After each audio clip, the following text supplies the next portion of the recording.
Σκότος ήδη κατέφαγε πάντα, πριν η χρόνος επί της γης βήμα βάλει. Darkness had devoured everything before time even set foot on the earth. Φροντί όρμησεν ως κράξεις αδικού μάχης.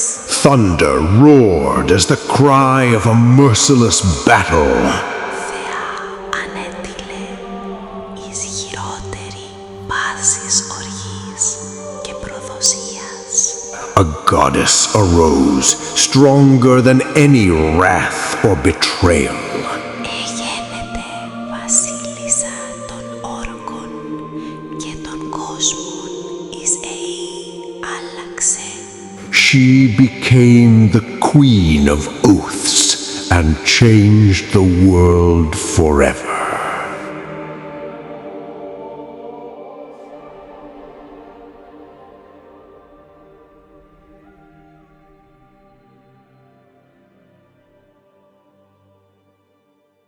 In the beginning, before time left a trace upon the earth, the cosmos was a battlefield between formlessness and balance.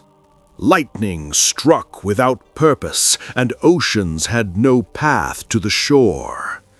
Amidst this, a cosmic necessity emerged, a void that had to be filled not by destructive force, but by order.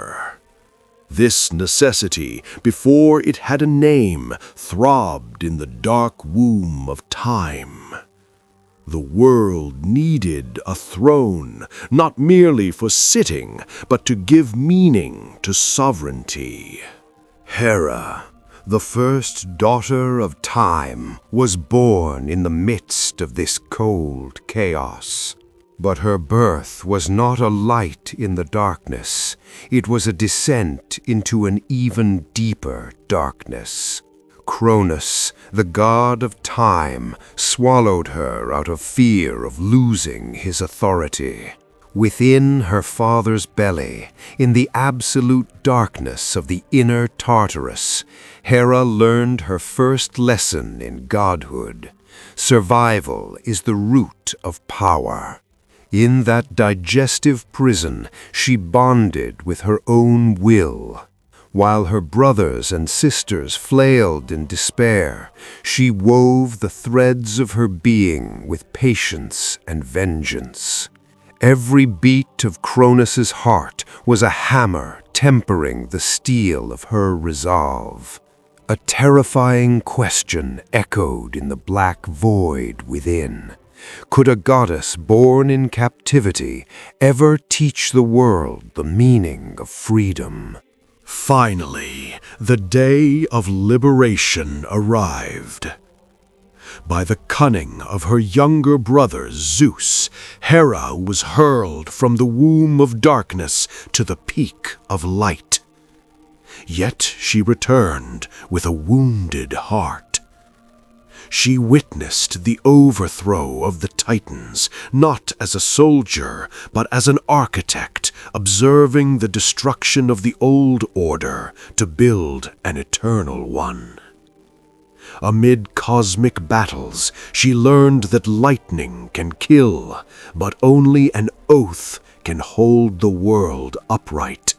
Her ascent to the throne was not a choice, but a conquest. Zeus, ruler of the heavens, saw in Hera's eyes something missing from his lightning: stability. Their sacred marriage was not merely a union of two beings, it was the intertwining of absolute power with absolute law. At the moment the crown was placed upon Hera's head, all the stars paused in motion to align with her grandeur. She reached the status of Queen of the Cosmos, one before whom even the tempestuous Zeus lost his footing in her cold and dignified gaze. Standing atop Olympus, with every blink she reinforced oaths in the hearts of mortals and gods alike.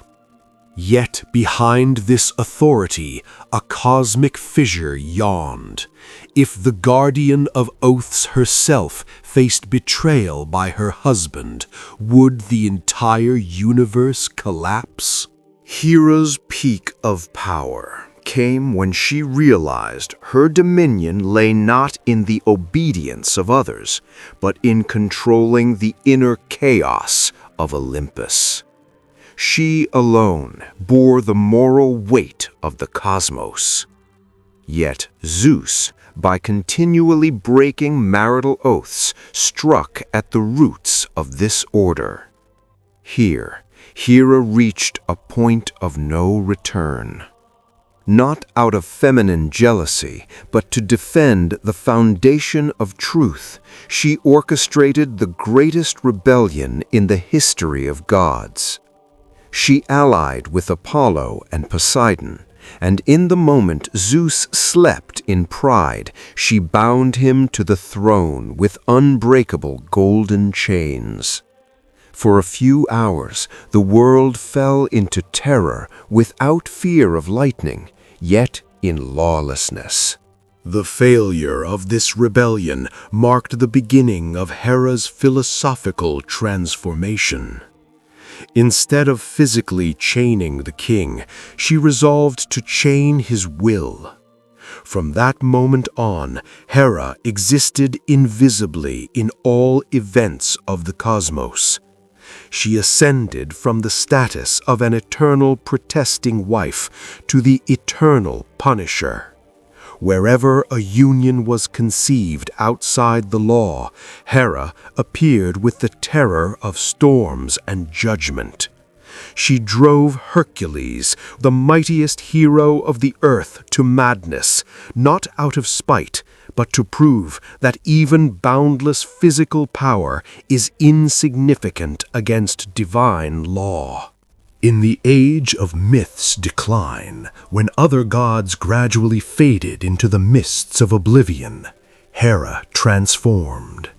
From a physical figure atop Olympus, she became an underlying current in human civilization. She is present in every contract signed, every oath sworn, and every structure that prevents collapse. She realized that true kingship is not sitting upon a throne, but becoming a framework without which existence would dissolve into a heap of dust. Her end was neither death nor destruction. It was dissolving into the fabric of reality. Hera now lives in the heavy silence of courts, in the sanctity of homes, and in the order of the stars. With her presence, the cosmos gained a terrifying security. We learned that peace without her judgment is merely chaos wearing a mask. She lived to remind us even gods are slaves to their own oaths. Her shadow still looms over anyone who breaks a covenant, a queen who rose from being swallowed to save the world from being devoured by chaos.